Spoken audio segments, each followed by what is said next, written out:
आज तक लोगों को नहीं मालूम कि पूजन करने बैठते हैं तो सबसे पहले क्या करते हैं। पर सबसे पहला काम मंदिर में बिना पंडित के सबसे पहला काम कौन सा होता है? तो सबसे पहला काम होता है भगवान को धन्यवाद देना कि आज भी आपने मुझे इस मंदिर में आपका दीदार कराने के लिए, दर्शन कराने के लिए बोला। अगर पंडित साथ में होगा तो पहले वो मंत्र बोलेगा, स्वस्ति वाचन करेगा।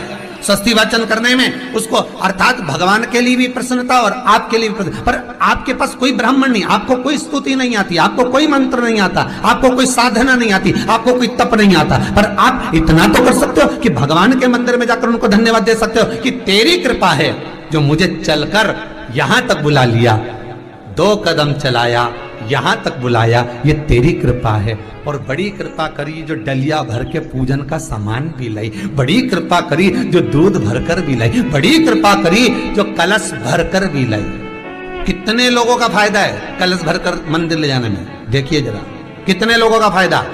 हिंदू धर्म में विष्णु पुराण में, पद्म पुराण में लिखा है, सौभाग्यवती नारी जब भरा हुआ पानी का लोटा लेकर कलश लेकर जाती है और उसको देखकर कोई व्यक्ति निकल कर चले जाता है तो जिस काम के लिए जाता है वो काम सफल हो जाता है। मंदिर का ही लोटा,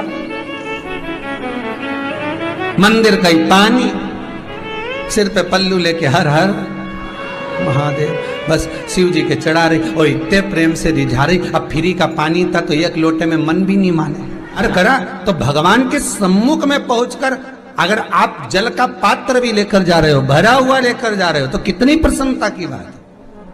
हिंदू धर्म की रीति है, जिस पात्र को हम जल चढ़ाने लेकर जाते हैं उस पात्र में भगवान के चरणों का जल लाते हैं, खाली पात्र नहीं लाते। क्या लाते हैं? भगवान के चरणों का जल। उस चरणोदक को लेकर आए, घर में रखा, सबने अपने नैनों में लगाया, हृदय में लगाया, चित्तवृत्ति में लगाया। खाली पात्र हम लेकर वापस नहीं आ रहे हैं। शिव मंदिर में जब जब जाओ, जल चढ़ाने के लिए जाओ, पात्र तुमने शंकर जी को पूरा पानी चढ़ा भी दिया तो शंकर के चरणारविंद का थोड़ा सा जल पात्र में डाल के भले 2 बूंद लाओ, 4 बूंद लाओ, इतना सा लाओ, पर लाओ और उसको पूरे परिवार के नेत्रों में जब लेकर आए हो चरणोदक तो लगाओ। पर खाली पात्र नहीं लेकर आना। खाली पात्र लाने में ध्यान दीजिए, जब आप पूरा जल समर्पित कर देते हैं, जल समर्पित भी पूरा करना है। भगवान को चढ़ा रहे हो तो पूरा समर्पण होना चाहिए, पूर्ण समर्पण। इसलिए शंकर भगवान को अधूरा समर्पण नहीं, इसलिए श्रीफल भी पूर्ण चढ़ता है। शंकर जी के मंदिर में श्रीफल नहीं फूटता, पूर्ण श्रीफल। बेलपत्री भी पूरी, चावल का दाना भी चढ़ेगा तो आखा, फल भी चढ़ेगा तो आखा, फूल भी चढ़ेगा तो आखा। भगवान को कोई चीज खंडित नहीं चढ़ती, शिव जी को जल भी चढ़ेगा तो पूर्ण। जिस जल को चढ़ाने के लिए लेकर गए उसको बचा कर नहीं लाना है शिव मंदिर में से, संपूर्ण भाग। क्योंकि भगवान के चरण की रज जब हमारे घर में प्रवेश करेगी तो हमारा आत्म कल्याण तो स्वतः ही हो जाएगा। शिव करुणा कर ही देंगे। पर कई लोगों की आदत रहती है, और आपने भी गलती करी होगी, गए होगे, चढ़ाकर भी आए होगे, पूरा पानी भी उंडेल कर आए होगे, चढ़ा भी दिया, छोड़ भी आए, पर लेकर नहीं आए होगे। कई लोग गलती कर जाते हैं और फिर बाद में कहते हैं हम तो इतने साल से पूजन कर रहे हैं, भगवान हमारी सुन ही नहीं दिया। तो भगवान के मैं तो तैयार बैठा, पर तू नवा के चली जाए, लेके तो कहीं जाए। तो भगवान थोड़ी ना कहेगा कि तू मेरे पास में आए तो मेरे चरण की रज लेकर जा। भगवान थोड़ी ना कहेगा कि मेरे पास में आकर तू ये लेकर जा। भगवान तो कहेगा मेरे पास में आया है, मांगना कुछ मत, बस मुझे जो स्नान कराया है मेरा चरणोदक लेकर जा, छीट दे पूरे घर में, संपदा भरना मेरा काम है। जहां मेरी चरण की रज पहुंच गई वहां संपदा स्वतः पहुंचती है, मैं वहां पहुंच जाता हूं। तो चरणों तक ले जा। पर लोग ले जाते हैं, पूजन करते, कलश भी उंडेलते, जल भी चढ़ाते, पर आते समय खाली लेकर आ जाते। भगवान को इतना बुरा लगता, मेरे दरवाजे से खाली जाए, मुझे कितना बुरा लगेगा। जो आए वो भर कर जाए, भले 2 बूंद लेकर आओ, पर उसमें चरणों तक थोड़ा सा लेकर अवश्य आए। उसी तरह जल चढ़ाने के बाद हम जब लेकर आते हैं पात्र के अंदर, ये उसमें उसकी बरकत है। गर्ग संहिता में दूसरी चीज कही, उसको भी समझ लीजिए।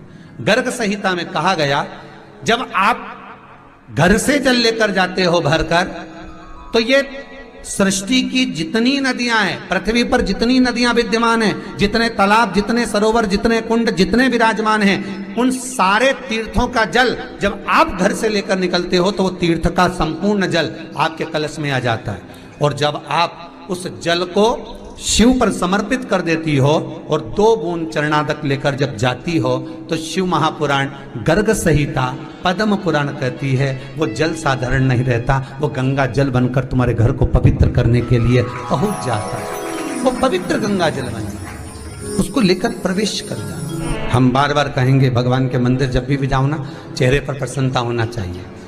किसी से मिलने जाओ ना, चेहरे पर अगर प्रसन्नता नहीं और ऐसे ही पहुंच गए ना तो वो श्रेष्ठता नहीं मानी गई। तुम तुम्हारी बहन के घर जाओ, सती मैया जलकर भस्म क्यों हुई? माता सती के भस्म होने का कारण क्या था? सती को पिता पर जितना क्रोध आया उससे ज्यादा क्रोध सती माता को अपनी बहनों पर आया कि मेरी इतनी बहन, ये 60 की 60 बहन मेरे सामने खड़ी रही और मैं आई तो प्रेम से मुस्कुराई तक नहीं।